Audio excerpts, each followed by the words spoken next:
All right, now to the latest with congestion pricing. It is one step closer to reality as recommendations have been passed by the review board. Just about everyone will pay more to drive into the central business area of Manhattan, with some still calling for exemptions. Our Kirsten Cole joining us live with more on that. Kirsten.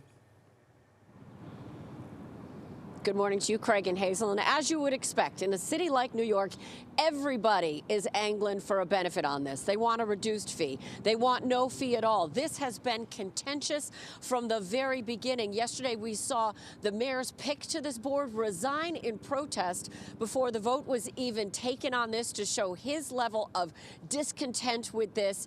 We also see that the mayor is throwing in his last-minute request. He's saying school buses, taxis, people driving into town for a doctor's appointment, they shouldn't have to pay a fee, but ready or not, this is ready to roll into town, as is evidenced by those cameras and scanners that are already up and in place. They are waiting to capture your plate as you drive below 60th Street. They've been installed. They're just waiting to be turned on.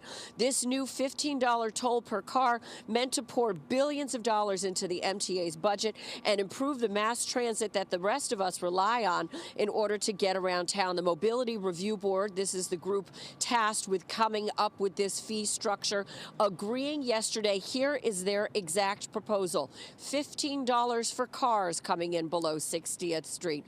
Trucks range between $24 to $36. Motorcycles, $7.50. Taxis get a surcharge of $1.25. And ride shares like Uber and Lyft paying $2.50. New Jersey commuters who take the Lincoln and Holland get $5 knocked off after elected officials fought that double toll to come into work. That lawsuit, by the way, still not finished, and there is still much for some to complain about. Every single person who currently drives and can afford the toll is going to keep driving.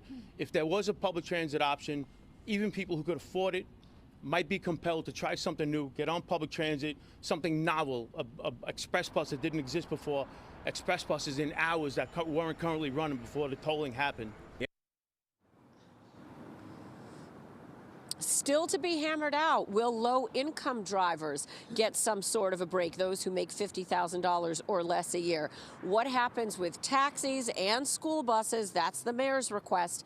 And check this out, on gridlock alert days, like today is, like mostly the month of December is, there would be a 25% upcharge for anybody coming into the congestion pricing zone. This whole thing goes through a month-long review process. You're going to hear public comment, and then it should be rolling out at a date to be determined in the spring. We're live in Lower Manhattan. I'm Kirsten Cole, Pix 11 News.